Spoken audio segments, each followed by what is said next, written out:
So this is the first class of DI orientation, or we'll say intro to DI. आप लोगों को screen पे कुछ charts वगैरह दिख रहे होंगे, डायग्राम दिख रहे होंगे. Yes, sir. So this is basically why I had chosen this diagrams. क्योंकि देखो क्या होता है, हम लोगों को एक डेटा मिलता है. What we are supposed to do is whatever kind of data we are given is, हमको देखो क्या होता है, कंपाइल करके ना उसको प्रेजेंटेबल फॉर्म में लिखना होता है. अगर मैं मान लो आपको बोल दूं एक क्लास में 40 बच्चे हैं और उन लोगों की एजेस की बात करूं मैं, जैसे अभी हम एमबीए करेंगे, ऑब्वियसली हम लोगों को हर एज का बंदा दिखेगा. इवन मेरे जो कुछ फ्रेंड्स एमबीए कर रहे हैं आईआईएम्स में, एफएमएस में, उनमें से मुझे किसी ने बताया there is a couple in their batch.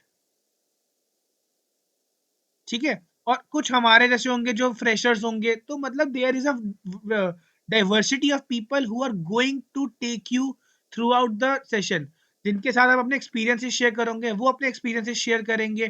तो एक कोलैबोरेटिव रहता है. लेकिन देखो डेटा जो होता है हमारा, वो डेटा प्रेजेंट करने की फॉर्म में हो, हमें पता लग जाएगा. जैसे अब यहाँ पे हम देखें कि ये बेस्ट स्कोर है, ये वाले इस वाले चार्ट में हम देखें तो डिफरेंट लेवल्स पे हम अपने स्कोर्स को दिखा पा रहे हैं कि इस बच्चे का स्कोर लेवल इस दिन पे इतने पॉइंट्स पे था.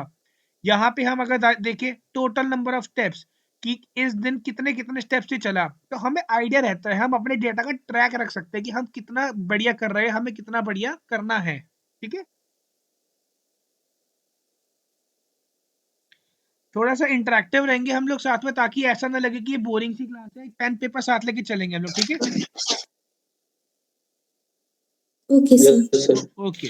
Yes, sir. So this is a basic syllabus CAT 21, CAT 22, CAT 23. अभी 23 का सिर्फ मैंने स्लॉट 3 ही देखा है क्योंकि वो मेरा स्लॉट था. 21, 22 के तीनों स्लॉट्स को देख के मेरे माइंड में ये चीजें आई है कि ये कुछ टाइप के हमारे ग्राफ्स और ये टॉपिक्स बेसिकली देखे जाते हैं. अब मैंने गेम्स एंड टूर्नामेंट्स को रेड में कर रखा है.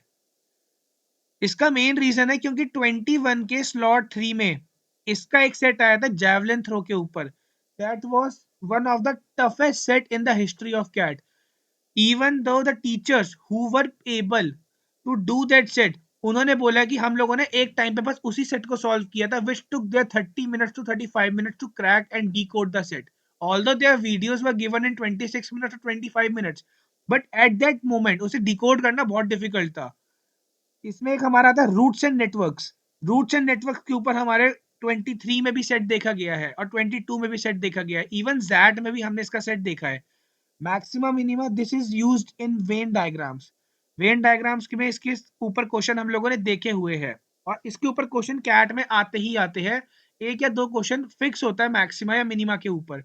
डायरेक्टली नहीं बोलेगा कि what is the maximum value, what is the minimum value, but इसको इनडायरेक्टली वो क्वेश्चन में डाल देता है that with the use of maximum minima calculate this particular value. केसलेट्स. केसलेट्स अभी हमें बताया था कि हमें केसेस को इंटरप्रेट करना होता है. So this is what केसलेट्स is known for. और लॉजिक बेस्ड होता है कि भैया हमें कुछ लॉजिक लगाना पड़ता है कि यार हम लोग जितनी इंफॉर्मेशन हमें दी है हमने वो सारी यूटिलाइज कर ली है, तब उसके बाद हम आगे सेट में कैसे बढ़े. जिन लोगों ने फर्स्ट क्लास करी थी हम लोगों ने उसमें एक सेट किया था पाई चार्ट वाला, जिसमें हमने स्पोर्ट्स के स्कॉलरशिप के ऊपर बात की थी. हम लोगों ने एक छोटी सी इंफॉर्मेशन से स्टार्ट किया था जिसमें number of cricketers in category A were 2. हमने उसी इंफॉर्मेशन के बेसिस पे लॉजिक लगाया था और हमने वहीं से उसको क्रैक करना शुरू किया था. Those who were available they were knowing कि हाँ यार ये इंफॉर्मेशन से क्रैक करना that was one of the easiest way. Yes और नो? Yeah. ठीक है. Yes, sir. मैंने गेम्स एंड टूर्नामेंट्स इसलिए रेड किया है क्योंकि देखो यार most of the times even when I started my journey for DILR, मुझे ये सबसे इंटिमिडेटिंग टॉपिक लगता था. बट इसमें डरने लायक कुछ है नहीं. इवन आई विल से कि यार अगर आप एलआर में बात करोगे ना, कैट के पर्सपेक्टिव से दो टॉपिक्स है जो अगर आपने कर लिए, मैं कह रहा हूं अगर आप कैट के एक सेट भी कराओगे ना, एक सेट इन दो टॉपिक से फिक्स आएगा ही आएगा. एक होता है पजल्स, जिसमें हमें केसेस बनाने होते हैं. ठीक है. और एक होता है हमारे Yes, pass sir. Games and tournaments. Short एक सेट इन दोनों का आता ही आता है, एक पजल्स और एक हमारा गेम्स एंड टूर्नामेंट. शॉर्ट एक एक सेट हमारा आता ही आता है. इसलिए मैंने टेकिंग 21, 22 एंड 23 इनटू कंसिडरेशन लिखा है. लेकिन ये पता है हम लोग जब देखते हैं हम कहते हैं यार एलआर तो इजी होती है, लॉजिकल लगाना होता है, लॉजिक हम लोग लगाए थे, रीजनिंग होती है, डीआई में दिक्कत आती है कि यार बहुत बंच ऑफ डेटा हमें मिलता है, प्रॉब्लम होती है। DI is also easy to solve, DI में भी प्रॉब्लम नहीं आती है। We just need to grasp the data which is given to us in a particular format. ठीक है, जस्ट गिव मी सेकेंड।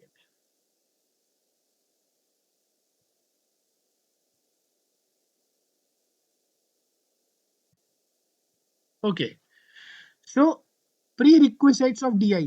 देखो, डीआई को समझने के लिए ना अपने को सबसे पहले क्यूए को समझना पड़ेगा। What QA is, because DI में सबसे ज्यादा यूजेज हमारी क्यूए की आने वाली है। हाउ? हमने देखो सबसे ज्यादा मैंने क्या लिखा, यहाँ पे मैंने रेशियो लिखा, परसेंटेजेस लिखा, और फिर मैंने लिखी अदर टॉपिक्स। ये मैंने क्यों लिखा है? क्योंकि इन दोनों के ऊपर सबसे ज्यादा यूजेज होती है हमारी डीआई की। सबसे ज्यादा जो वास्ट नंबर ऑफ क्वेश्चन हमसे पूछे जाते हैं, वो पूछे जाते हैं इसी के बेसिस पे।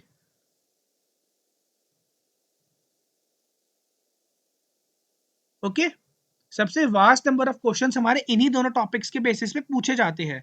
अभी मैंने यहाँ पे क्या लिखा, DI topics can be combined with TSD as well. TSD का मतलब होता है जो फर्स्ट टाइमर्स है, time speed and distance. This is one of the topics of arithmetic जिसको बच्चे कहते हैं कि यार मैं इसको छोड़ दूंगा। आइल से इसका एक क्वेश्चन आता है किसी स्लॉट में जो बहुत ज्यादा डिफिकल्ट आता है, मगर इसके क्वेश्चन इजी टू सॉल्व होते हैं अगर हम एक बार लॉजिक पकड़ पाए। या तो इसमें देखो दो चीजें होती है टीएसडी में, एक होता है लॉजिक लगाओ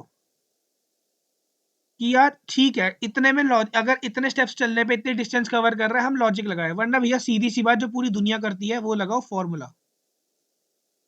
पूरी दुनिया फॉर्मूला लगा कर रही है, हम भी फॉर्मूला लगा कर लेंगे, कोई डिफरेंस नहीं रहेगा।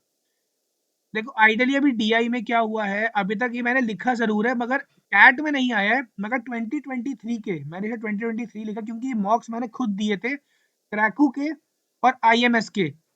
इनके मॉक्स में टीएसडी और अदर टॉपिक्स के ऊपर डीआई और एलआर के क्वेश्चंस आए हैं, एक एक सेट डीआई एलआर के सेक्शनल में आया है। तो हमें ऐसा नहीं है कि हमें कोई टॉपिक छोड़ना है। हम लोग कहते हैं ना हम कैट में टॉपिक छोड़ देंगे, ये टॉपिक छोड़ देंगे, हमारी परसेंटेज तब भी बन जाएगी। कैट स्मार्ट होता जा रहा है। 2023 में जितने लोगों ने कैट दिया है उन लोगों से पूछना, उसके अंदर क्यूए के टॉपिक मिक्स होकर आते हैं। वो लोग क्या करेंगे, ज्योमेट्री के साथ अलजेब्रा मिक्स कर देंगे, ज्योमेट्री के साथ अरिथमेटिक मिक्स कर देंगे। मतलब ये बहुत सारी चीजें करके ही ये लोग अपना कोटा पूरा कर रहे हैं। तो यार हम लोगों को सारे टॉपिक्स पढ़ने हैं, जरूरी नहीं है कि पूरा रट्टा मारो, पूरी अच्छे तरीके से उसको लेके चलो। इतनी बेसिक नॉलेज लेके चलो कि हमें आइडिया लग जाए कि क्वेश्चन सॉल्व कैसे होगा। ठीक है, यस सर। ठीक है। सम बेसिक क्वेश्चन देखो यार, डीआई स्टार्ट करने से पहले ना मैं थोड़ा बेसिक्स के ऊपर बात करूंगा, क्योंकि जब हमारे बेसिक स्ट्रांग होंगे ना, डीआई सॉल्व करना इजी रहेगा। ये चार क्वेश्चंस के आंसर आप लोग मेरे को बताएंगे। What is 12% of 60? What percent of 12 is 60? By what percent 12 is less than 60? And by what percent 60 is greater than 12? ये चारों क्वेश्चन के आंसर आप मुझे बताएंगे।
अनूप 20% किसका है? Percentage of 12 is 60। अच्छा, उसका आपने what percent of 12 is 60? Okay, सारे आंसर्स ना एक साथ लिख के भेजो, एक एक करके मत भेजो, फिर कई बार ना इसमें बीच में किसी का आंसर मिस ना हो जाए। ठीक है,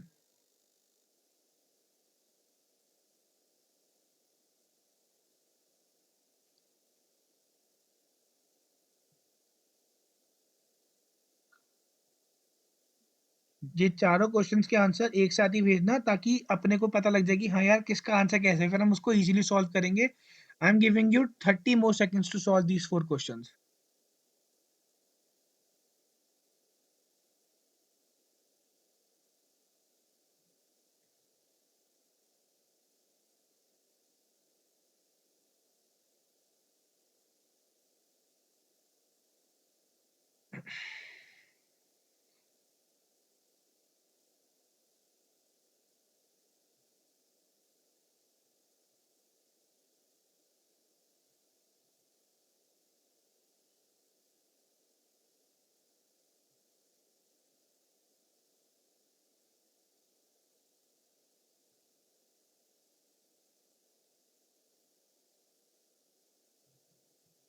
ओके, हम इसको सॉल्व करना शुरू करते हैं। पहला question is what is 12% of 60? यार बेसिक क्वेश्चन, 12 अपॉन 100 इंटू 60। लेकिन यार अब हम लोग ना थोड़ा सा, जैसे हमने कैट देना तो हमें बच्चों की तरह नहीं लिखने वाले। मैं 12 अपॉन 100 नहीं लिखने वाला इसको एग्जाम में। मैं इसको एग्जाम में 12 अपॉन 100 नहीं लिखने वाला। मैं इसको 3 अपॉन 25 लिखूंगा। कैसे? यार हम लोगों ने जब परसेंटेजेस करी है, परसेंटेजेस में एक होता है concept, conversion of percentages into fraction. तो जब हम लोगों ने पढ़ा था 1/4 इज 25%। हम लोगों ने जब हमने परसेंटेजेस करा था। जी सर्वेश भैया। मैंने व्हाट्सअप करा है, देखना। एक मिनट।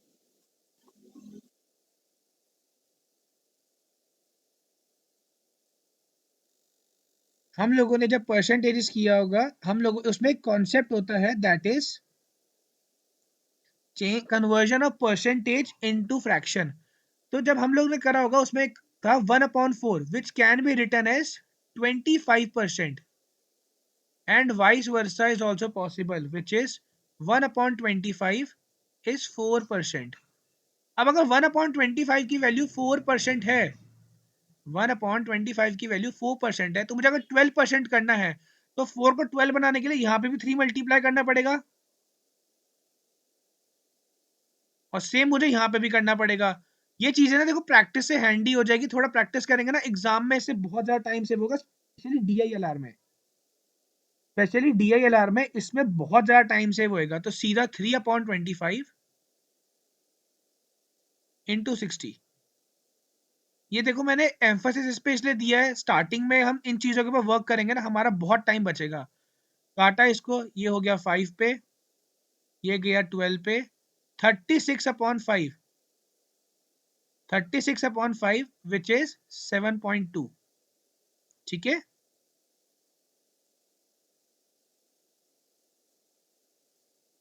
क्लियर है फर्स्ट क्वेश्चन? हाँ सर। सबका आ गया था 7.2 फर्स्ट क्वेश्चन का? Yes sir. किसी को डाउट है इस वाले में? No sir. ठीक है। Second question, what percent of 12 is 60? इसका आंसर हमारा आ गया था 7.2। अब व्हाट परसेंट ऑफ 12 इज 60? यार देखो अब इसको करने का सिंपल तरीका, 12 जो है, इसको अगर हम हिंदी में बोले 12 60 का कितना परसेंट है, तो सीधी बात हमें 12 बताना है। 12 किसका कितना परसेंट है? 60 का, है ना, इनटू 100। अब वही सेम चीज हम लोग करेंगे क्या, 12 के टेबल में 60 यस आता है सर। 5 पे, 1/5 परसेंटेज, परसेंटेज फ्रैक्शन कन्वर्जन याद होना चाहिए। 1/5 देखते ही मेरे दिमाग में आ जाएगा 20%। ठीक है,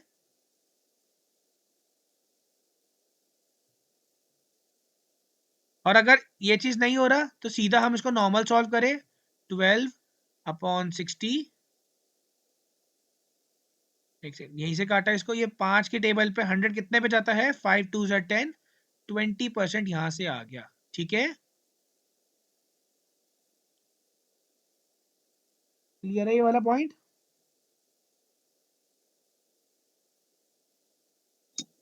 yes sir.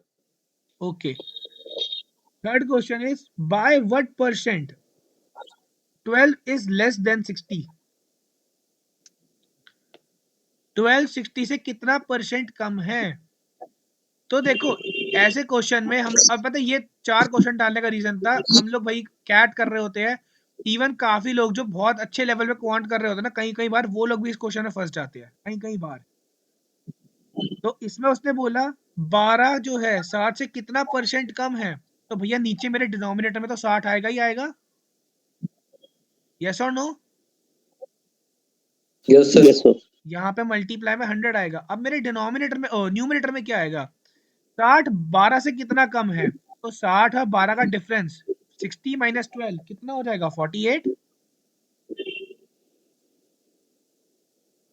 Yes no? Yes sir. Yes sir. तो 48 अपॉन 60 12 के टेबल में काटेंगे। 12 4 जा 48, 12 5 जा 60, 4 अपॉन 5, 1 अपॉन 5 की वैल्यू 20% है, 4 अपॉन 5 की वैल्यू कितनी हो जाएगी? 80%। 80। अब ये बताओ ये जो परसेंटेज फ्रैक्शन कन्वर्जन था हैंडी आ रहा है? Yes sir. ये अभी हम लोग यार हम लोग पता है कई बार इसको मिस कर देते हैं कि यार हम लोग कहते हैं चलना एडवांस क्वेश्चन करेंगे, इसमें तो क्या है टीचर्स बोलते तो है, उनको तो कॉन्सेप्ट बताने से मतलब है, ये हमारे काम कब आएगा? टीचर्स बताते हैं, लेकिन जब हम क्वेश्चन खुद सॉल्व करते हैं ना और ये चीजें हमें याद नहीं होती, हम पूरा पूरा निकालने में टाइम वेस्ट करते हैं। अगर मेरे को गलती से वो बोलते हैं 7.14%, बाकी लोग क्या करेंगे 7.14 अपॉन 100 करेंगे, 7.14 देख के मेरा दिमाग अपना 1/14 बोलता है, क्योंकि मैंने प्रैक्टिस कर रखी है उस चीज की। तो इसका आंसर हो गया 80%। नीचे वाला bye what percent 60 is greater than 12? बस ऊपर मुझे पता है डिफरेंस तो आएगा 48, न्यूमरेटर एज इट इज। अब नीचे मेरा जो है डिनोमिनेटर चेंज हो जाएगा, क्योंकि जो लास्ट वैल्यू होती है कंपेयर जिससे करना होता है वही हमारा डिनोमिनेटर बनता है। प्रॉफिट एंड लॉस में भी सर्वेश भैया ने सीपीएसपी के साथ ये चीज करवाई है। Yes no? Yes no? Yes sir. ठीक है, प्लीज थोड़ा इंटरेक्टिव रहो ताकि पता लगे कि हाँ यार समझ में आ रहा है नहीं आ रहा है। ठीक है,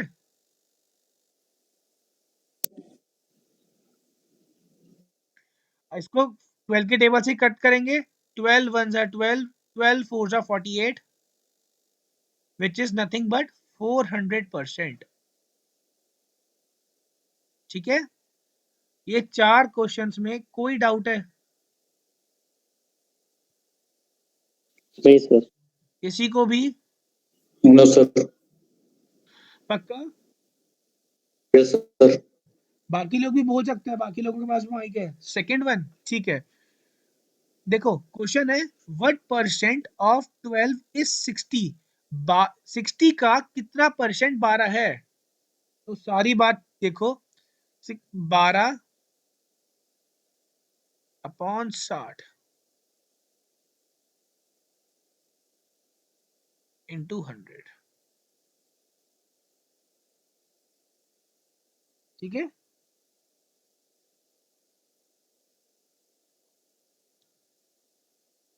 तो ये हो जाएगा 12 के टेबल में 12 1 जा 12, 12 5 जा 60, 1 अपॉन 5 इज 20%। Okay,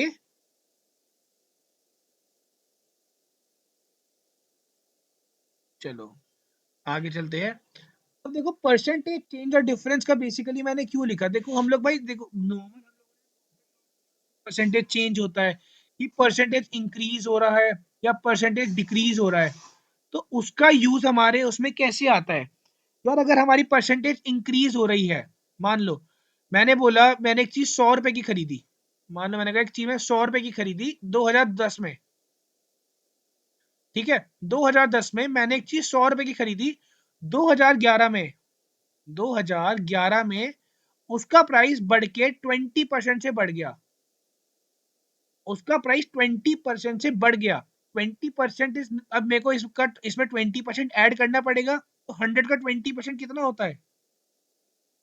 100 sir 20। 20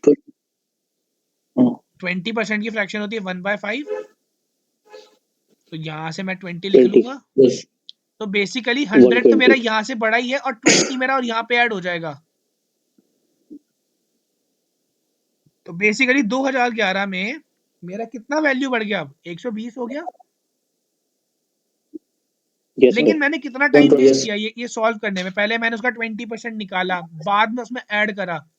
यार अब अगर मुझे पता है 20% का मतलब क्या हुआ, 20% का मतलब क्या हुआ, increase 20% हुआ ये, इंक्रीज है। increase है, तो मैं अपने 100 को, yes, ये जो मेरा 100 है, इसको 1.2 से डायरेक्ट अगर मल्टीप्लाई कर दूं, 20% 1.2 लिख सकता हूं मैं डेसिमल में इसको। कैसे? 120/100। yes, ठीक है,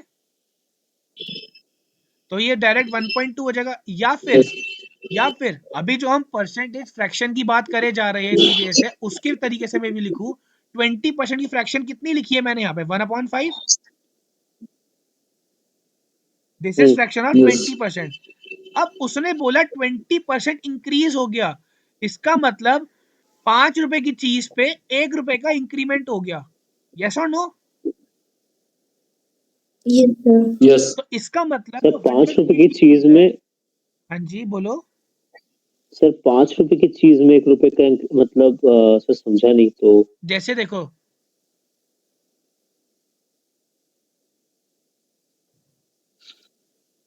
100 रुपए का सामान है, अब वो 20% से बढ़ गया। 20% की फ्रैक्शन अभी हम हम्म, लोगों ने लिखी 1/5।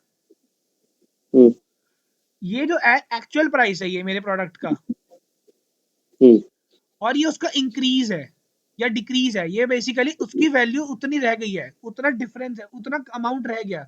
20%, जैसे 20% हम ऐसे ही लिखते हैं ना, 20/100, हाँ सर, कि 100 मार्क्स का पेपर था, बच्चा 20 मार्क्स लेकर आया। ऐसे ही हम्म, 100 रुपए की चीज थी और अभी 20 रुपए का उसने दिया, जैसे हम कहते हैं 20 रुपए छोड़ दिए, 20% का 20 रुपए छोड़ दिए, यही तो मतलब हुआ छोड़ इसका। दिया, हाँ मैं सर, 20% से मैं इसको बढ़ाऊंगा, तो ये 100 रुपए में 20 रुपए जोड़ूंगा नहीं जोड़ूंगा? जोड़ेंगे सर, yes, yes, वही सेम चीज यहाँ पे होगी, 5 रुपए में ये 1 रुपए जोड़ूंगा, तो बेसिकली मेरा हम्म, इंक्रीज, ये मेरा मल्टीप्लाइंग फैक्टर बन जाएगा। क्या हो जाएगा? 100 × 5 + 1, क्योंकि 5 मेरा नॉर्मल और 1 मेरा multiplying factor, 5 + 1/5 which is nothing but 100 × 6/5। इसको जब मैं डायरेक्टली सॉल्व 120%, करूंगा तो ये सीधा 120 आएगा, नहीं आएगा? 5 की टेबल में 100 ज्यादा है, सर 20 आएगा, में 20 × 6 इज 120। इसको समझाने में टाइम लगा, लेकिन एक बार मल्टीप्लाइंग फैक्टर हमें समझ में आ गया। क्या ये हमारे लिए प्रॉब्लम होगा? नहीं होगा, बहुत इजी हो जाएगा हमारे लिए। सर Yes, हम sir. लोग को कैसे Yes, पता sir. लगेगा कि 1/5 में जो 1 है वो हम्म, इंक्रीज है कि डिक्रीज ही होगा?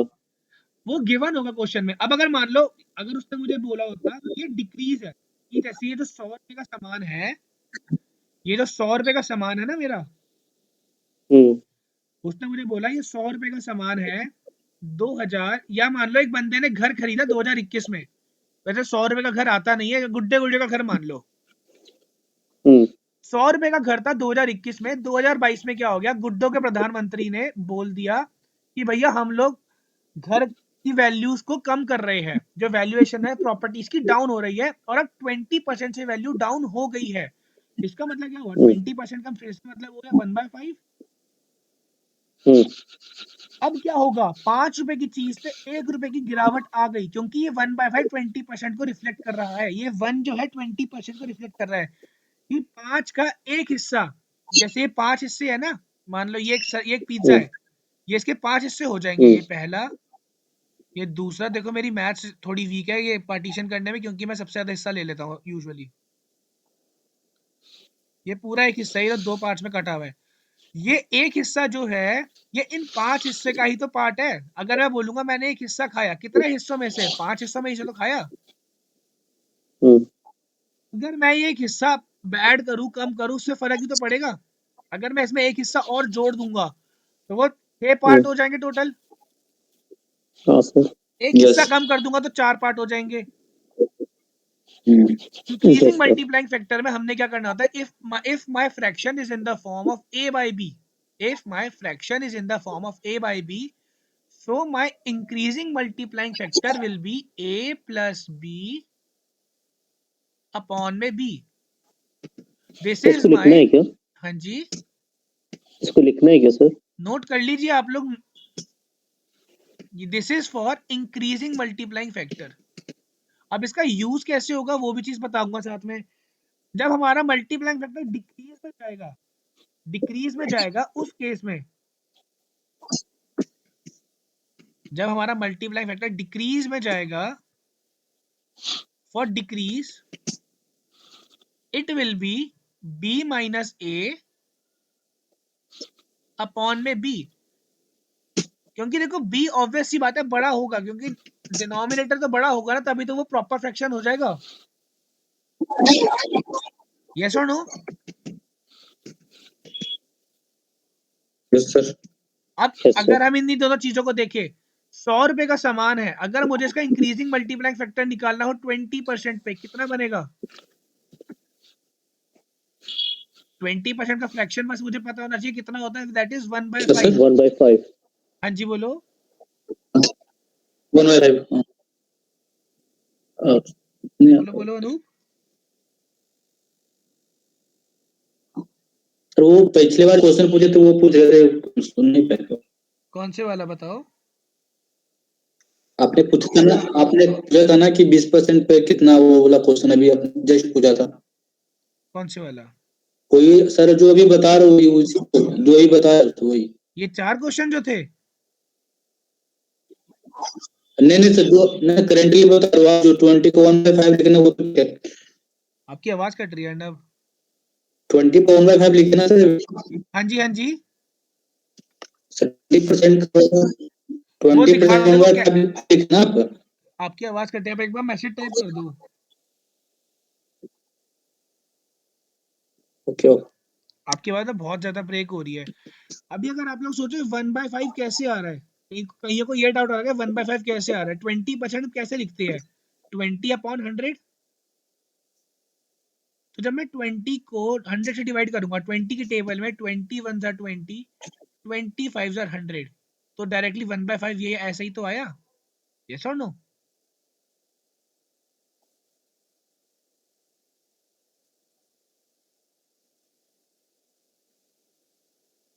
मैं बीच में एक हैंडआउट डाल दूंगा ग्रुप के अंदर, उसके अंदर क्या रहेगा, सारा वो रहेगा कि कितना कितना वो है आपका, हर परसेंटेज टू फ्रैक्शन का कन्वर्जन डाल के रखूंगा, जितना हमें कैट के पर्सपेक्टिव से हमें पूरा करके रखना है। ठीक है?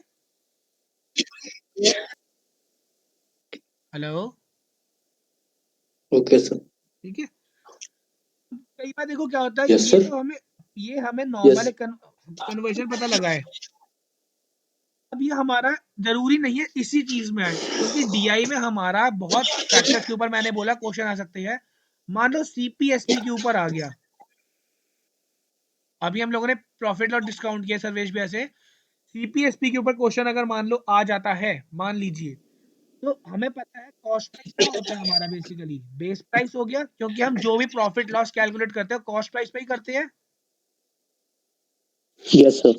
और सेलिंग प्राइस क्या होता है, जो हमारा यस सेलर सर। बेच रहा है, ये तो हमें पता है। अगर मेरा सीपी ग्रेटर देन एसपी है, तो मेरा क्या सिचुएशन बन जाएगी, लॉस की। यस। और अगर मेरा सीपी लेस देन है एसपी के, तो मेरी सिचुएशन क्या बन गई, प्रॉफिट की। लेकिन यस। दोनों ही बेसिस में प्रॉफिट परसेंटेज या लॉस परसेंटेज तो मैं सीपी पे ही कैलकुलेट करूंगा।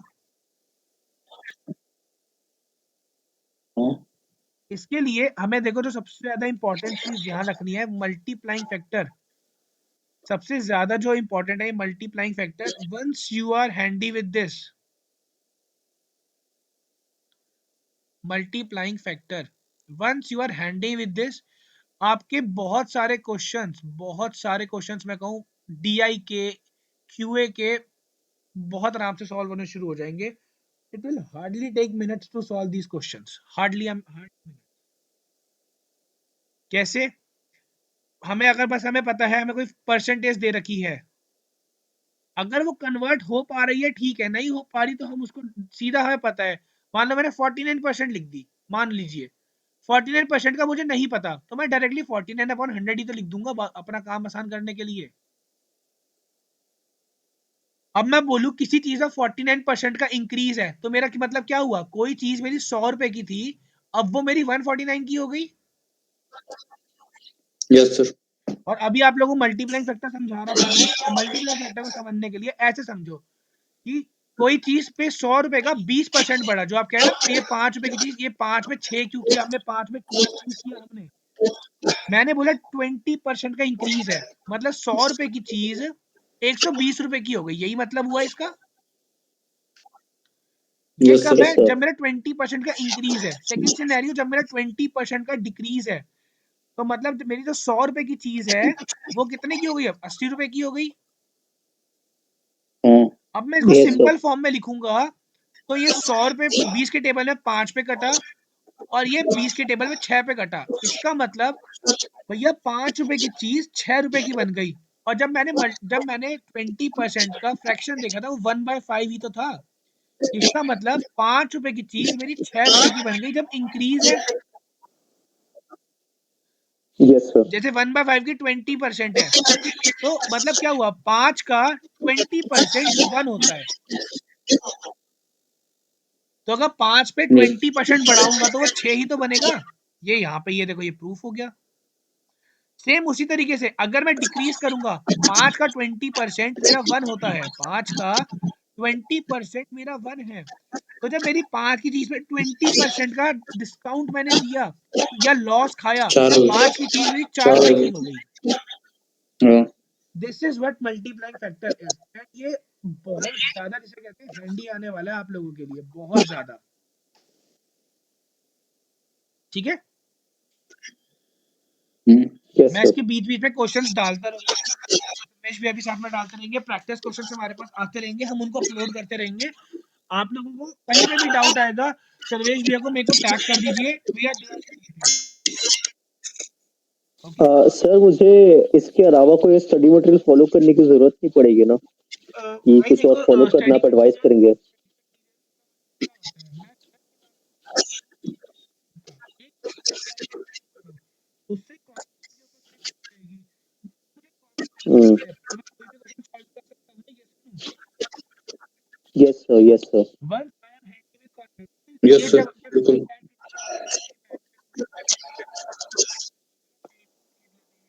कोई कह रहा है कोई कह रहा है यार, मैं किसी इंस्टीट्यूट को नहीं कहूंगा, क्योंकि मैंने भी अपनी प्रॉब्लम। अब स्टडी मटेरियल वही रहता है, आप कितने ज्यादा फ्रीक्वेंट प्रैक्टिस कर रहे हो, नंबर ऑफ क्वेश्चंस कितने हैं आपके, आप हम्म। मॉक्स कितने दे रहे हो, and one of the main things, आप जो भी मॉक्स दे रहे हो उनको एनालाइज कैसे कर रहे हो। मॉक्स एनालिसिस के ऊपर भी हम लोग एक वो बनाएंगे डिटेल्ड वीडियो, कि यार अपने मॉक्स को एनालाइज कैसे करना चाहिए। ठीक है sir by the way sir आप कौन से कॉलेज से हैं अभी? तो बेटा, मेरी तो ग्रेजुएशन हो चुकी है। अच्छा अच्छा। अच्छा। हमने नहीं सर, ग्रेजुएशन चला एक्चुअली दिया। एक्चुअली मेरी फर्स्ट क्लास है ना सर, तो मैं इतना अच्छे से वाकिफ नहीं हूँ। अरे सॉरी।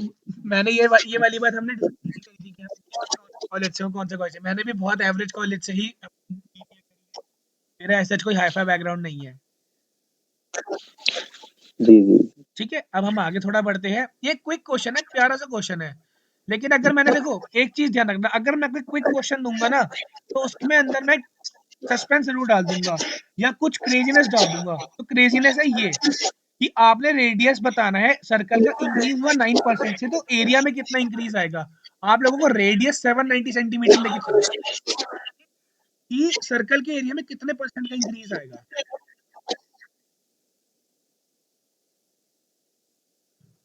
क्योंकि वैल्यू बढ़िया, तो आप लोगों को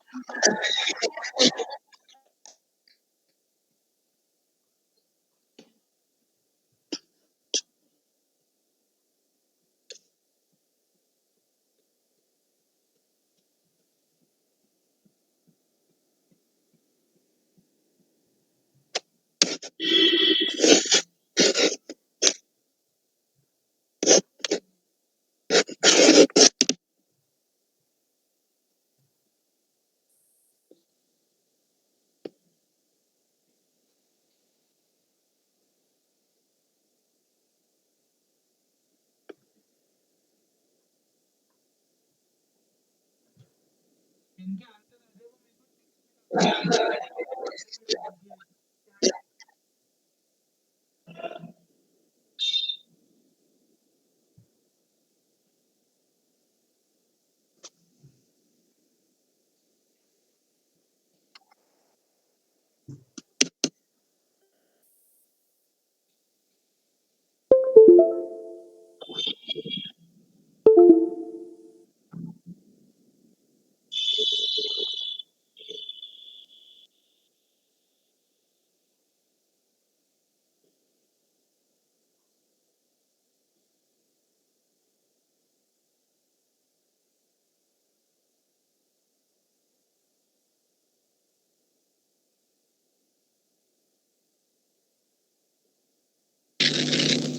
$44%.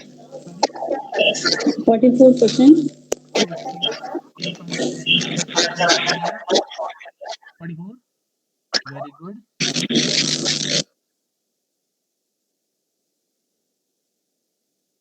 और किसी का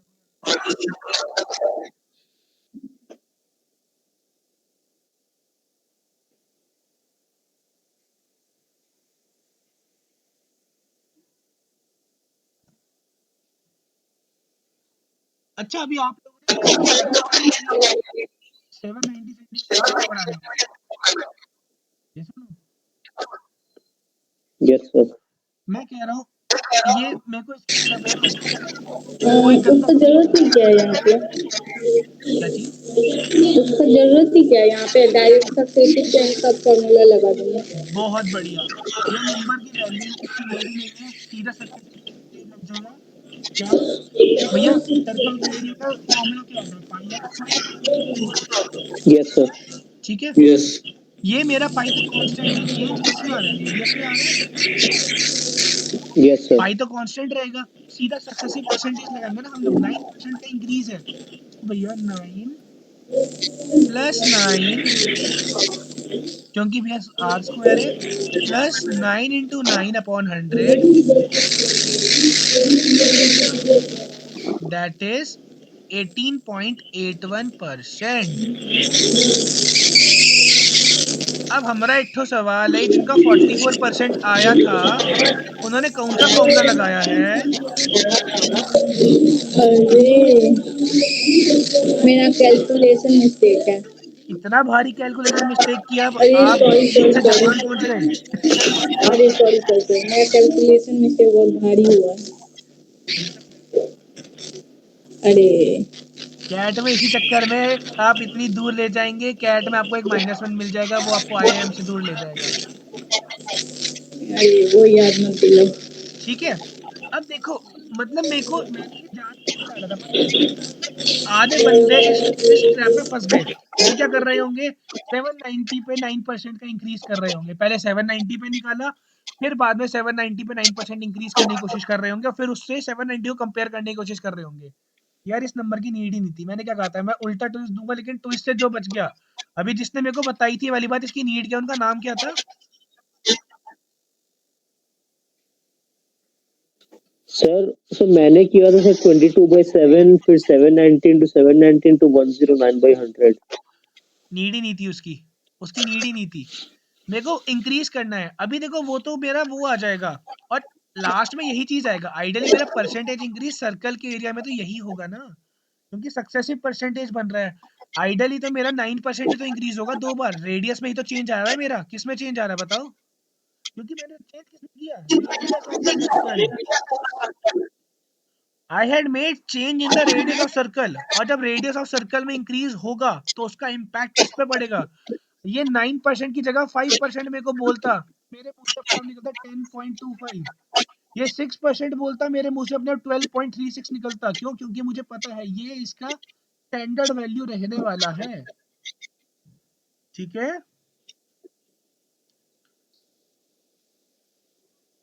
सर वो तो हम कर रहे थे डिफरेंस करके क्या कैसे बताओ डिफरेंस जैसे कि पहले हम इसको इंक्रीज था तो इसको पाई आर का 9% का उसका किए थे ठीक है और उसके बाद पहले वाला जो पाई आर है उसको सब्सट्रैक्ट करके फिर ओरिजिनल वाला जो पाई आर है उसको डिवाइड किए थे फिर 100 किए थे उसमें कितना टाइम ऐसा वेस्ट होगा करके आपको पता है यस सर और वो मैं आपको बताऊं, वो जिसे कहते हैं ना, वो तरीका तब अच्छा लगता जब हम क्लास 6 में होते, जब हमें स्टेप्स के नंबर मिलने होते। Yes yes. कैट इज जितना ज्यादा नाचोगे उतना ज्यादा भागोगे। कैट में हमें कम से कम स्टेप्स में आंसर को लेके आना है, क्योंकि वो आपका आंसर मैटर करने वाला है वहां पे। आपके जो नोटपैड आपको एग्जाम में मिलेगा ना, वो चेक भी नहीं होने वाला। वो क्या करते हैं, वो नोटपैड आपसे लेंगे और उसको रिसाइकल कर देंगे एक टाइम पे आके। दे आर नॉट गोइंग, क्योंकि अब देखो 3 लाख बच्चे थे, तो 3 लाख लोग इवैल्यूएट करेंगे कि ज्यादा तरीके से दिया होगा, बताओ इतना टाइम होगा किसी के पास? नहीं सर, वही होगा।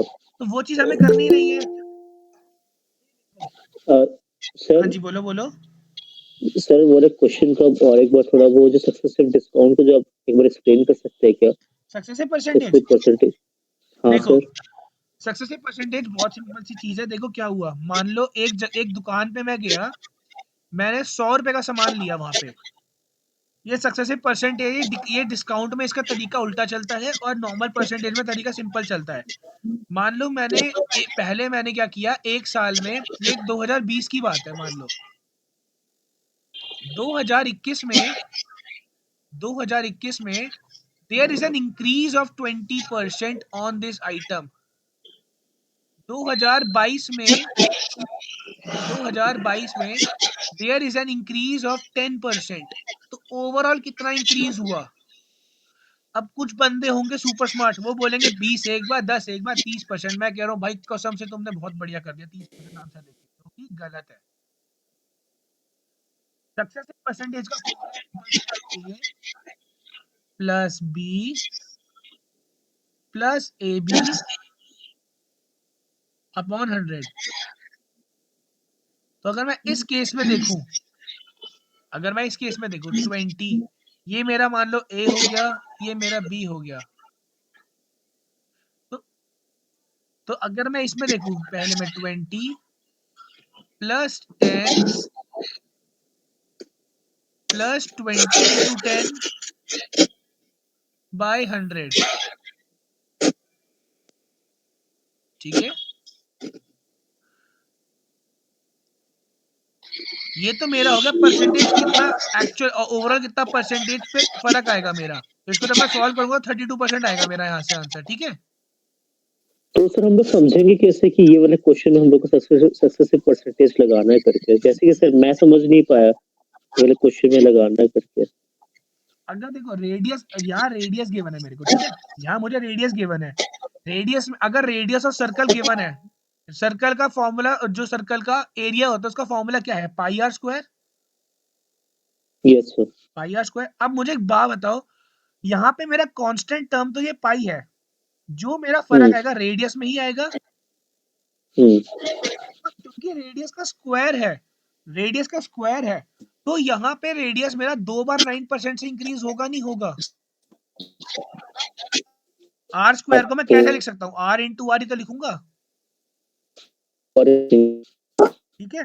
अब ये भी मेरा 9% से इंक्रीज हुआ, ये भी मेरा 9% से इंक्रीज हुआ, लेकिन क्या ये पूरा 18% इंक्रीज कहलाएगा?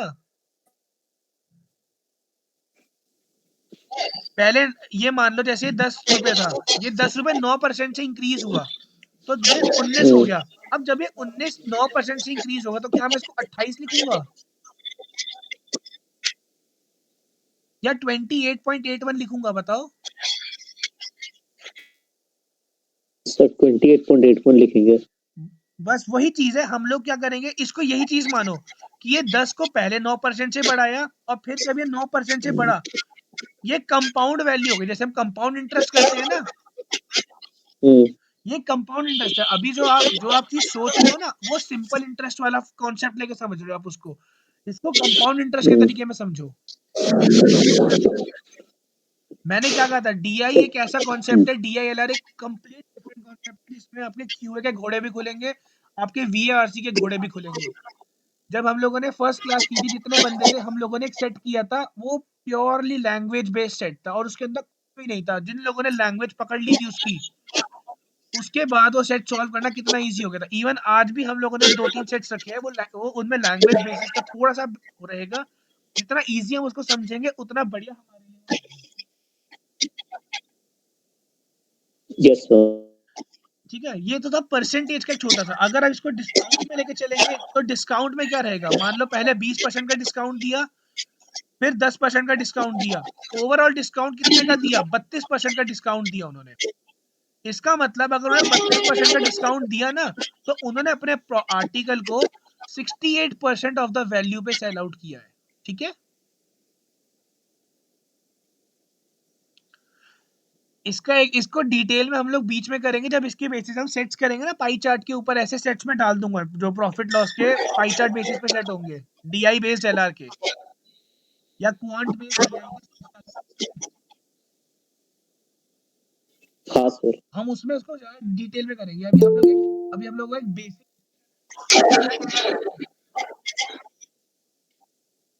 ठीक है, अगला कॉन्सेप्ट है हमारा रेशियो का। अगला कॉन्सेप्ट है रेशियो का। अब देखो रेशियोज का ना यूज हमारा क्यों होता है, एक तो how to split given quantity in given ratio. जैसे मान लो मैंने आप लोगों को दे दिया 60 दे दिया कि भैया 60 को 3:2 में डिवाइड करो। तो जैसे ये ए हो गया, ये बी हो गया, आप लोगों से मैंने कहा बेटा ए और बी की वैल्यू बताओ, आप लोग बोलोगे sir A is nothing but 3 + 3/2, oh 3/3 + 2, sorry मैंने गलत बोल दिया था, 3/3 + 2 इंटू 60। और बी की वैल्यू कितनी हो जाएगी, 2/3 + 2 इंटू 60। तो ये तो हमें पता है, 2/3 यस सर। + 2 इंटू 60। तो जब मैं इनकी वैल्यू निकालूंगा तो ये आ जाएगी 36 और ये आ जाएगी 24। ये तो अपने को पता है। Yes sir. लेकिन अब कई बार आता है स्केलिंग ऑफ 2 और मोर रेशियोज। ये मुझे बताओ, ए सी की वैल्यू या बी रेशियो सी की वैल्यू 4:5 है, तो ए सी की वैल्यू क्या रहेगी?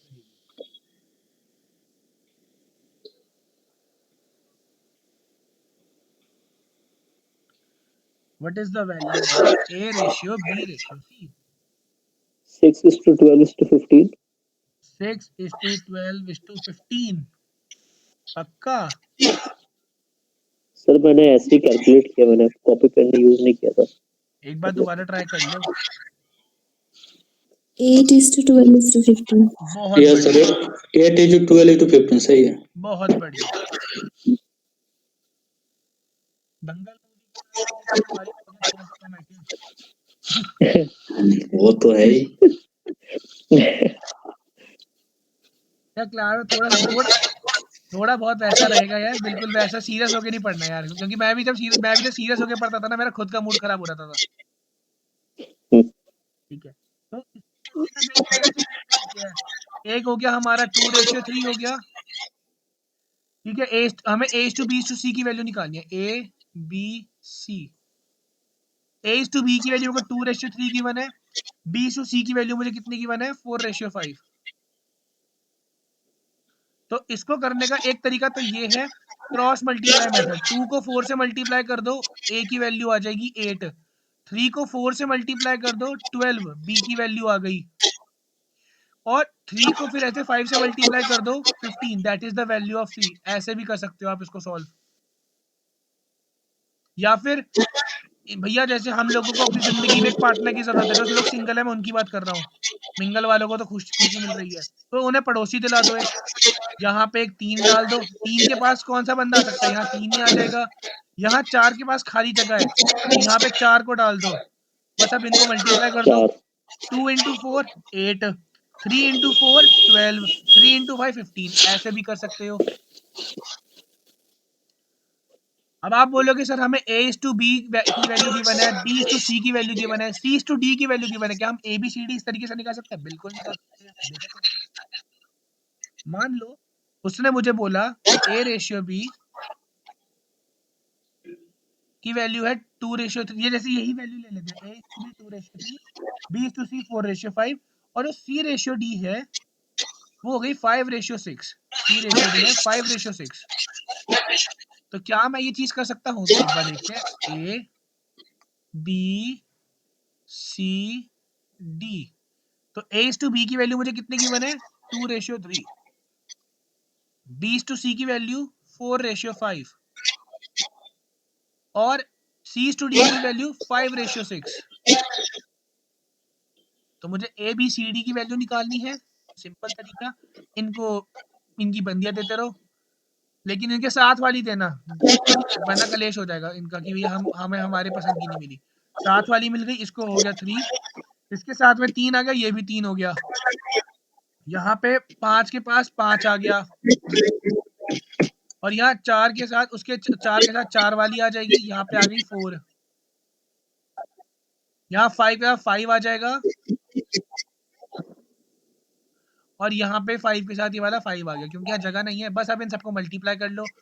2 into 4, 8 into 5 is 40। 3 into 4, 12 into 5 is 60। 3 into 5, 15। 15 into 5 is 75। And 3 into 5, 15 into 6 is 90। अब ये हमारा सिंप्लीफाइड नहीं है, तो हम इसे 5 के टेबल से काट सकते हैं। Yes, 5 8s are 40, 5 12s are 60, 5 15s are 75। यहाँ 15 आएगा, ये 75, 90 ये 15 हो जाएगा, और ये हो सर, जाएगा 15 और 18। 16 है। सॉरी 18 सर, वो 18 है, सॉरी, हाँ 18 है। ठीक है, तो A is to B is to C is to D की वैल्यू यहाँ से आ जाएगी 18। ठीक है, this method can be sir used to save a lot of time of yours to calculate the ratio। Sir मतलब हम लोग A is to B, B is to C के हेल्प से हम लोग डी की वैल्यू निकाल सकते हैं। क्या चीज? सर जैसे कि इसमें A is to B 2 is to 3 है, B is to C 4 is to 5 है, लेकिन इसमें डी की वैल्यू नहीं दी हुई है, हाँ, तो हम लोग इस मेथड के हेल्प से हम लोग A is to B is to C is to D भी निकाल सकते हैं। अब हमें सारी वैल्यूज मिल गई ना। अब देखो सारी वैल्यूज मिल चुकी है, तो अब मैं कोई वैल्यू निकाल सकता हूँ। अब वो मेरे को वो ऐसे नहीं बोलेगा, क्योंकि वो देखो वो कॉम्प्लिकेट कर देगा। जो आपने चीज करी ना, वो चीज कॉम्प्लिकेट हो जाएगी एग्जाम पॉइंट ऑफ व्यू से। हाँ क्योंकि देखो, अगर मेरे को 4 ratio A is to B, B is to C, वो ऐसे दे सकता है कि एक मेरे को A is to B दे दी, एक मेरे को A is to C दे दी, एक मेरे को A is to D दे दी।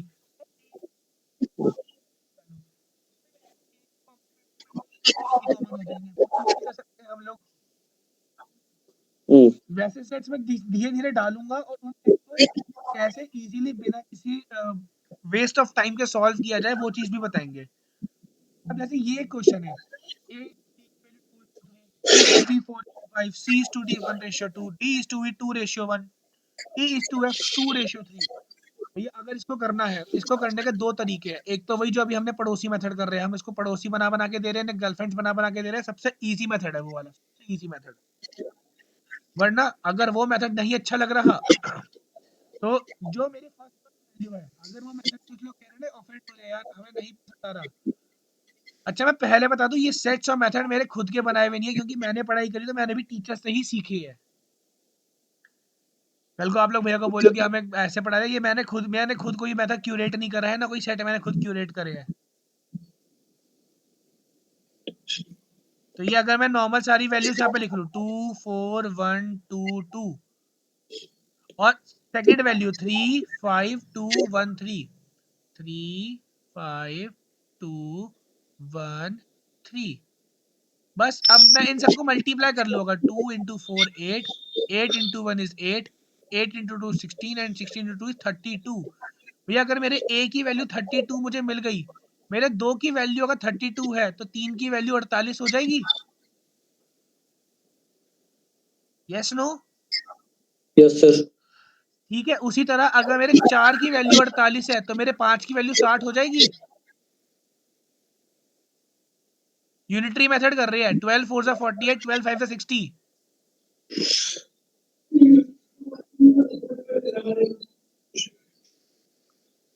समझ में आया ये चीज? कि देखो जैसे मैंने लिखा A B D E F। अगर मेरे A की वैल्यू, ये A की वैल्यू मेरी निकल के आ गई, ये अगर 32 है मान लिया, एक मिनट, ये थोड़ा पेन ज्यादा भागता है मेरा। अगर मेरे A की वैल्यू 32 है, यूनिटरी मेथड यूज करो, अगर मेरे 2 की वैल्यू 32 है, 16 into 2 32, 16 into 2 या 48 हो जाएगा। Yes, यस सर, अगर मेरे 4 की वैल्यू 48 है, 12 4 जा 48, तो मेरे C की वैल्यू 60 हो जाएगी। 12 into 5 is 60। Yes yes sir, C में मेरे 1 की वैल्यू 60 है, मेरे D की वैल्यू 120 हो जाएगी। यस सर, मेरे D की वैल्यू 120 है, E की वैल्यू 60 हो जाएगी।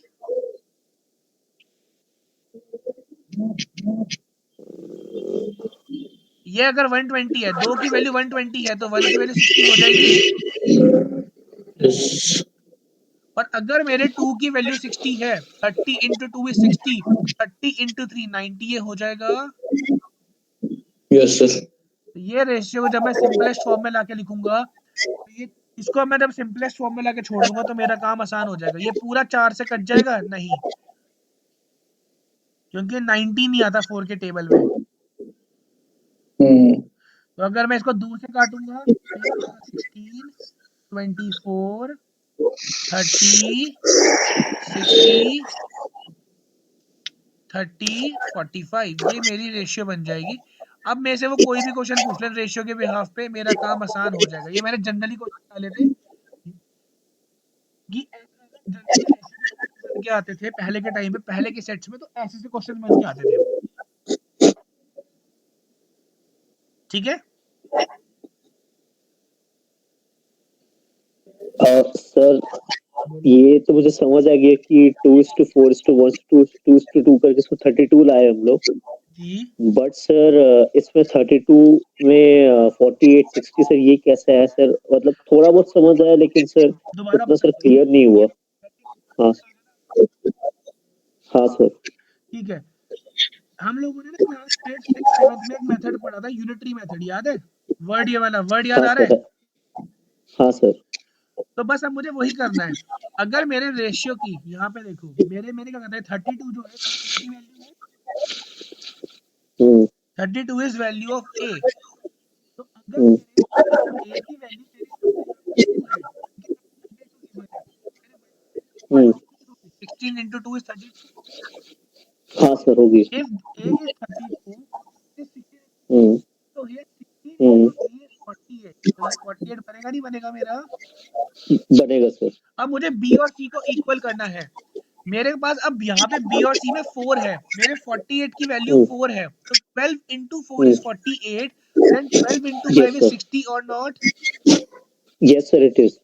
विथ सेम लॉजिक मेरे 1 की वैल्यू 60 है, तो अगर ये 1 से 2 हो रहा है, ये डबल हो रहा है, तो मेरे डबल की हम्म वैल्यू 60 का डबल यहाँ पे 120 होएगा नहीं होएगा? होएगा सर। विथ सेम लॉजिक मेरा वैल्यू 2 से 1 हो रहा है, मतलब आधा हो गया, तो मेरा वैल्यू यहाँ से आधा होके वापस 60 होएगा नहीं होएगा? होएगा सर। अगर मेरे यहाँ पे डबल की वैल्यू 60 है, तो मेरे 1 की वैल्यू हम्म 30 होगी, और 30 को जब मैं 3 से मल्टीप्लाई करूंगा तो मेरा यहाँ पे 90 आएगा नहीं आएगा? बिल्कुल आएगा सर। विथ सेम लॉजिक वो आता है ना भैया, एलसीएम ले लेके करो, हम्म बहुत टाइम वेस्ट हो जाएगा, बहुत ज्यादा टाइम। जी सर। तो जी ये सर। कुछ हमारा डीआई में यूज होते हैं रेशियो परसेंटेजेस। मैं अभी क्लास के बाद या कल रात तक maximum percentage fraction conversion group में अपलोड कर दूंगा, उसको यूज करो, उसको हैंडी करो, उसको अपने स्टडी टेबल पे लगाओ, उसको यूज करके जितना उसको फ्रूटफुल यूज करोगे उतना बेनिफिट मिलेगा। क्योंकि एग्जाम में 100 लिखने की जगह अगर हम 9/20 लिखेंगे तो मुझे पता है बहुत ज्यादा आप लोगों को सॉल्व करने का मौका मिलेगा। एट दी एंड उसने 9/20 खुद ही बन जाना है, तो पहले ही क्यों ना हम उसको याद करके रख ले। हाँ ठीक सर। है, हाँ सर। चलो अब हम मेन चीज स्टार्ट करते हैं, कंपैरिजन ऑफ फ्रैक्शंस। यार हम लोग बड़े होने के बाद भी हम लोग ये गलतियां कर जाते हैं। अगर मैंने बोला 1/2 और 1/10 सेम पड़ा है, तो यार मैग्नीट्यूड देख के अपने आप पता लग जाएगा क्या डिनोमिनेटर जिसका ज्यादा छोटा है वो बड़ा होगा। तो यहाँ पे तो देखते ही बोलेंगे 1/2 इज ग्रेटर देन 1/10। या जिसको परसेंटेज फ्रैक्शन आता है वो मुंह पे बोलेगा 1/2 की वैल्यू होती है 50% और 1/10 की वैल्यू होती है 10%। तो 50% इज ग्रेटर देन 10%, ये तो देख के कोई भी बोल देगा। यस और नो? Yes sir. मैंने फिर कहा कि ठीक है यार, आप स्मार्ट है, मैं स्मार्ट नहीं हूँ, ये वाला सॉल्व करना है हमने कि 4/15 इज ग्रेटर और 5/19।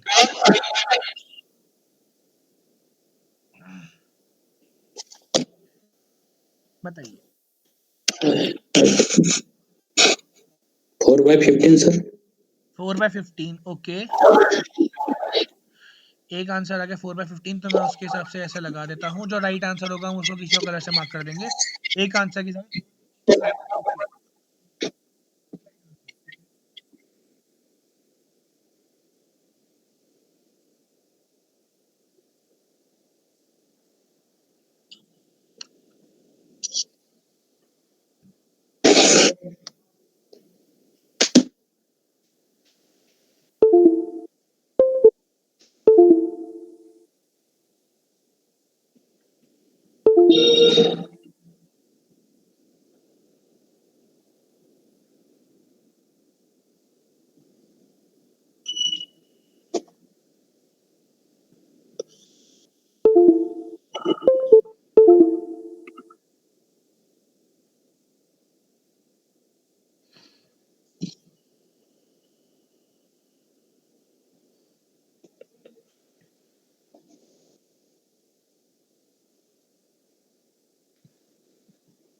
देखो इसको करने का सिंपल तरीका क्या है, क्रॉस मल्टीप्लाई कर लो इनको सबको।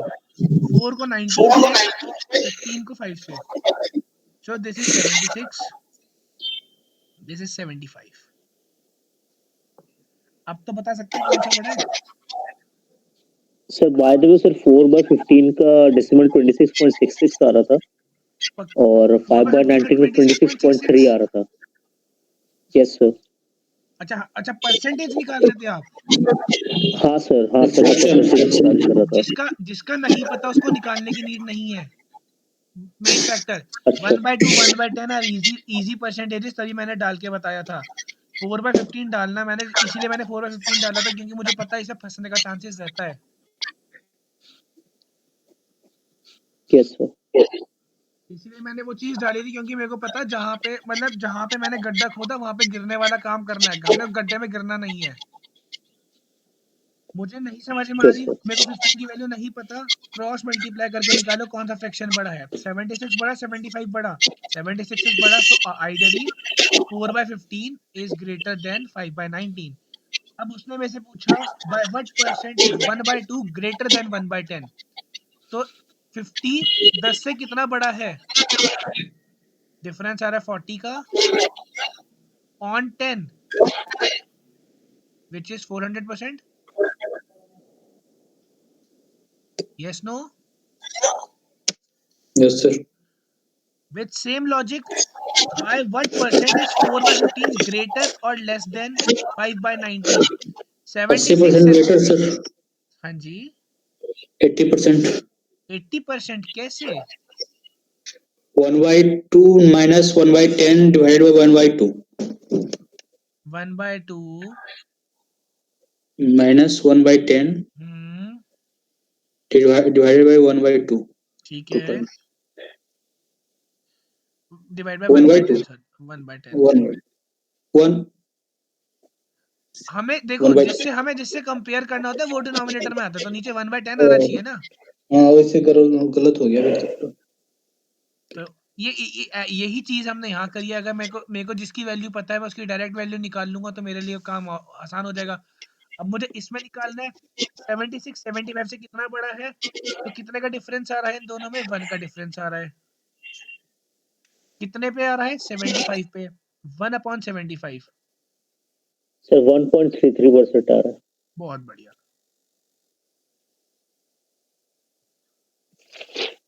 ठीक है। ये था हमारा कंपैरिजन ऑफ फ्रैक्शंस। तो बेसिकली जो हमारे एग्जाम में रेशियो, परसेंटेजेस, फ्रैक्शंस आते हैं, हम लोगों ने मोटा मोटी उनको कवर कर दिया। ये कवर, बेसिक आइडिया ले लिया है कि अगर इनकेस एग्जाम में ये चीजें आती है, उसको डील कैसे करना होता है हमें, ठीक है। Yes sir. अब डीआई के अंदर देखो हमारे कुछ टॉपिक्स होते हैं, जैसे हमारे टेबल्स हो गए, पाई चार्ट्स हो गई, बार ग्राफ्स हो गए, लाइन ग्राफ्स हो गए, हिस्टोग्राम्स हो गए, स्पाइडर वेब्स हो गए, there are an number of topics. तो अभी हम एक बिगिनिंग करेंगे टेबल से। टेबल्स से हम लोग स्टार्ट करेंगे। टेबल्स सबसे ज्यादा इंपॉर्टेंट है कैट पर्सपेक्टिव से। For DILR also this can be used to solve your minimal questions of quant। ठीक यस है। सर। टेबल्स में क्या होता है, देखो अगर हम पजल्स बनाते हैं हमें उसके लिए भी टेबल बनानी पड़ती है। हमें गेम्स एंड टूर्नामेंट्स का सेट आता है कोई, हमें उसके लिए टेबल बनानी पड़ती है। हमें कोई केसलेट सॉल्व करना होता है, हमें उसके लिए टेबल बनानी होती है कंडीशन सेटिस्फाई कराने के लिए। So tables is going to be the important part of your DILR section. तो टेबल्स को इसलिए सबसे पहले मैंने लिया है DI के अंदर। बेसिकली क्या होता है, देखो सिंगल टॉपिक कभी नहीं आता, 2 टॉपिक मिक्स करके हमेशा देता है वो आपको। तो हमें वो चीज़ करना है। बीच में मैं 2017 का एक सेट लूँगा, वो 2017 का सेट में टेबल और बार ग्राफ दोनों मिक्स है। टेबल्स एंड बार ग्राफ दोनों है उसके अंदर। ठीक है, ये हमारा पहला सेट है। ये एक बार पहला सेट ट्राई करो, पढ़ो एक बार इसमें क्या लिखा है। पहले क्वेश्चंस का स्क्रीनशॉट ले लो आप सारे।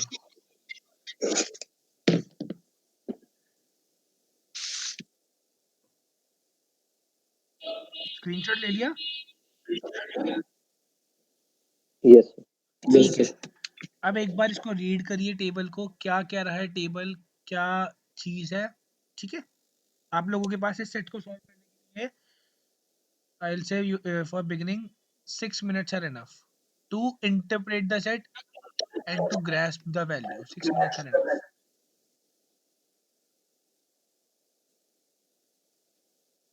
इट्स 10:14, हम इसको 10:20 पे स्टार्ट कर देंगे।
These questions are based on a table announcement which shows the number of regulators rejected as a percentage of those accepted by the quality control department out of the total number of regulators accepted by 5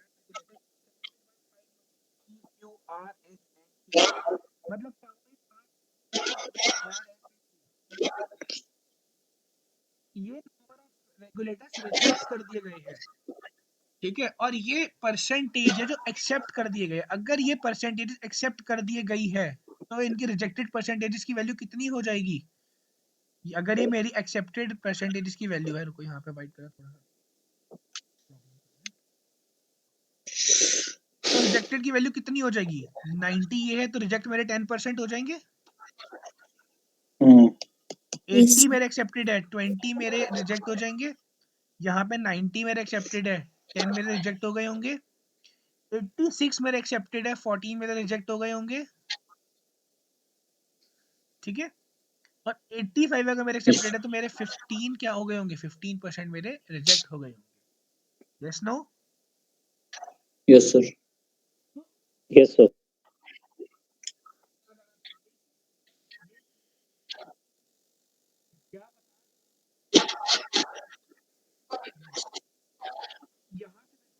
जितना मैंने note down कर लिया ना, कभी भी ना देखो DILR में ना मोस्ट ऑफ द टाइम्स क्या होता है, बिगिनिंग का कैसे जब हम करते हैं ना, अपने को पूरा सॉल्व नहीं करना होता अनलेस क्वेश्चन में स्ट्रेट ना दिया हो। क्वेश्चंस पढ़ के सेट के ऊपर कूदना पड़ता है अपने को पूरा सॉल्व करने की। क्वेश्चन की डिमांड किया, जैसे क्वेश्चन में क्या था, how many fan regulators assembled by machine R were accepted, तो मुझे इसकी पूरी वैल्यू निकालनी है जो इसकी टोटल वैल्यू आएगी, ठीक है।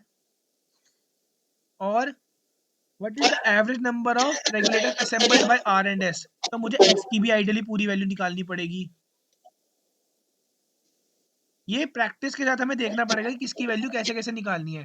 Approximately by what percent is the number of rejections of regulators assembled by P is more than that of R, ये मुझे गिवन है। Rejected of P and R ये मुझे गिवन है, 600 है, ये 550 है। तो मैं अगर कुछ नहीं भी निकाला एक क्वेश्चन में सॉल्व कर सकता हूँ कि पी आर से कितना ज्यादा है। पहला क्वेश्चन, अगर मैं तीसरे क्वेश्चन की बात करूं, 600 is how much more than 550, तो 50 का फर्क आ रहा है कितने पे? 550 पे। Yes no? Yes sir. Yes sir. और ये 1 0 से 0 काटा, this is 1/11. Again, I will say percentage fraction. 1/11 की value is nothing but 1/11 is nothing but 9.09%. आपको किसी आप रट के बैठेंगे तो नहीं यार, मैं प्रैक्टिस करके बैठा हूं. मैंने परसेंटेज फ्रैक्शन को ना पानी के साथ घोल के पी रखा है.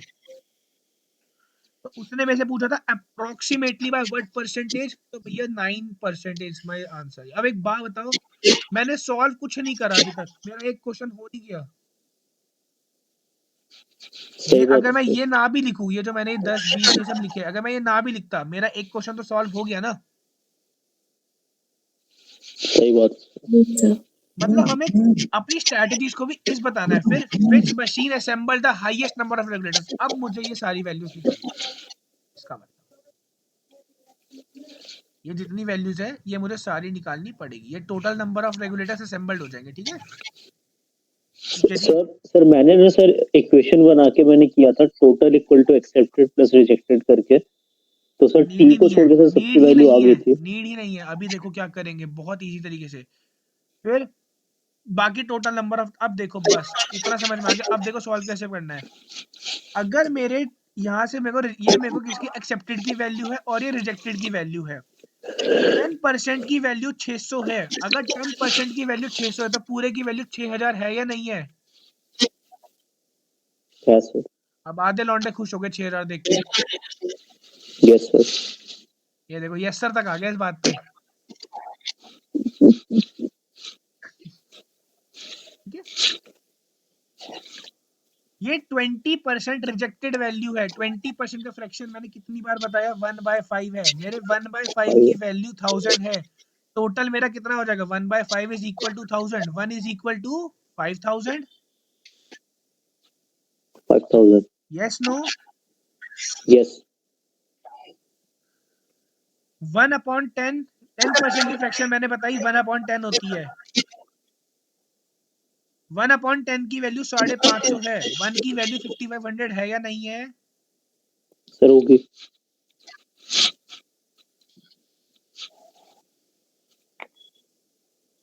अब 14% आ गया. अब देखो मुझे नहीं पता, मैं आपको झूठ क्या बोलूं कि हाँ मुझे 14% की वैल्यू पता है. लेकिन मेरे को पता है 14% कैन बी रिटर्न एज 7/50. 7/50. तो अगर 7/50 की वैल्यू 840 है तो ये 7 के टेबल से कट जाएगा. 7 12 84. ये 120 पे कट गया. 120 पे ये कट गया. 120 इंटू 50 6000. एक और बार 6000. एक और बार लौंडे खुश. आज लड़कों की चांदी चांदी है. फिर 15% की वैल्यू भैया देखो कितनी होती है. 1/20 जो होती है वो होती है 5% की वैल्यू. जैसे ये 1/5 20% की वैल्यू है. Reverse is also possible. 1/20 is 5%. अगर 1/20 5% है तो 3/20 इज 50%. 15%. 3/20 इज 15%. ठीक है, तो 1550 इंटू 20. ये 1560 है, सॉरी ये गलत था. 1560 इंटू 20/3. तो ये बेसिकली 3 से जब ये कटेगा तो ये कितना बन जाएगा? 520. 520 इंटू 20 कितना हो जाएगा? 10,400. Yes no? 10,400. Yes sir 10,400. अब उसने में से क्या क्या पूछा था मैं देख लेता हूँ. पहला क्वेश्चन था how many fan regulators assembled by machine R were accepted. Machine R के कितने रेगुलेटर एक्सेप्ट हो गए थे. मशीन आर ये रहा. 5500 में से 550 माइनस कर दो, क्योंकि देखो 90% की वैल्यू निकालनी है. ये 550 10% की वैल्यू है. 5500 में से 550 4950. माइनस करें 4950. मेरे फर्स्ट क्वेश्चन का आंसर. ठीक है, उसके बाद what is the average number of regulators assembled by R and S. R and S देखो आर एस भी आ गया यहाँ पे.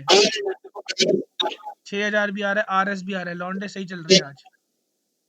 5500 प्लस 6000 11,500 बाई 2 कितना होता है? 5750। क्या बात है।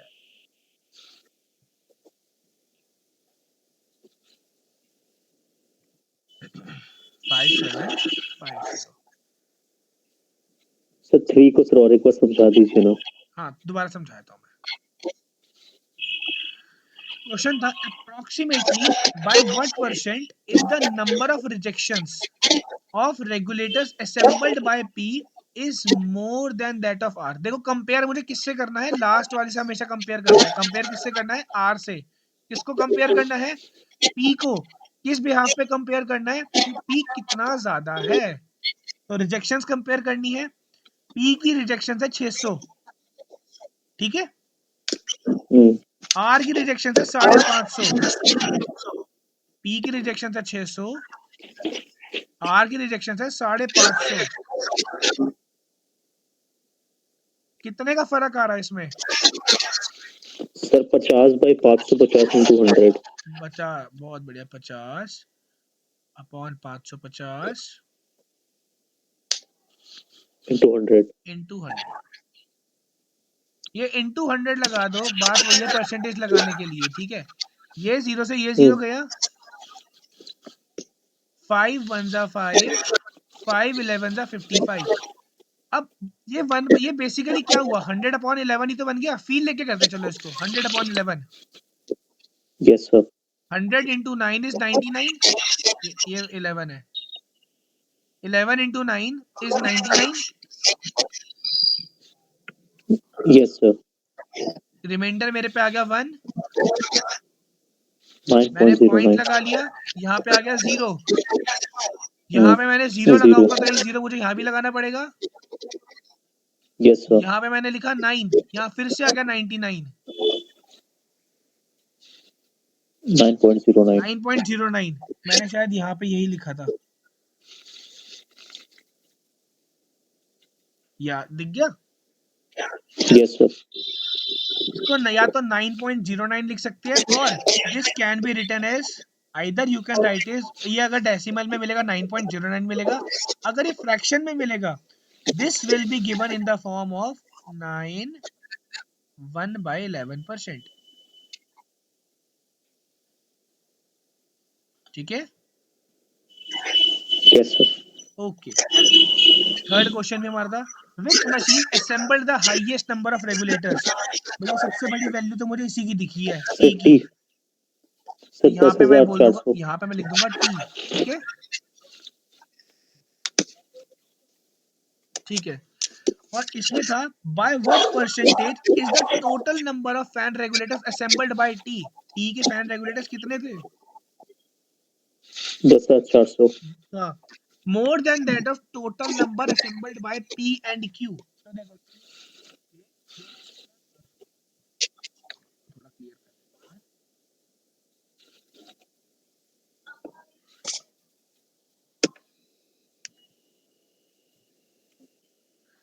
टी के है 10,400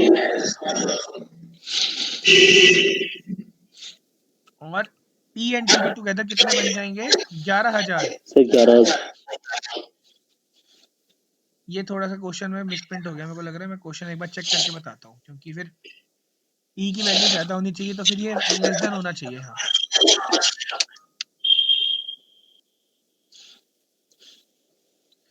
तो ये कितने का फर्क आ रहा है? 600 का फर्क आ रहा है। Yes sir. 600 का फर्क आ रहा है, कितने पे आ रहा है? पी एंड क्यू के टोटल पे। पी एंड क्यू के टोटल कितना है? 11,000। Yes sir. 11,000 इंटू 100 के लिए नीचे यहाँ पे 100 कर देंगे, तो 2 जीरो से 2 जीरो ये गई, एक से ये गया, 60/11। Sir this is nothing, 5.04%। बहुत बढ़िया। 60/11 इज 5/11%। ठीक है, तो यहाँ पे जो आंसर आ जाएगा दैट इज 5/11%। तो बेसिकली डीआई के टेबल्स ये कुछ, ये देखो कैट में ऐसा टेबल नहीं आएगा, ये प्रैक्टिस टेबल आएगा, ठीक है। ये सेट 2 है, एक बार इसका स्क्रीनशॉट ले लेना आप लोग।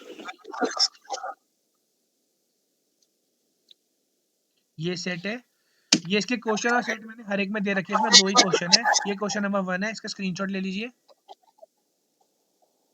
ले लिया सर। सबने ले लिया? Yes sir. ये सेकंड का ले लीजिए स्क्रीनशॉट, यस सर। ठीक है। इसको सॉल्व करके आप ग्रुप में डाल देना, किसी क्वेश्चन में डाउट आएगा, we will solve this set, okay. इसका सॉल्यूशन भी भेजेंगे, we will solve this set. अभी हम एक बढ़िया क्वेश्चन सॉल्व करते हैं। या पता आधे बंदों के चिट्टी पिट्टी यही देख के गुल होती है, कैट लेवल क्वेश्चन। ऐसा कुछ नहीं है, कैट लेवल वगैरह कुछ नहीं होता।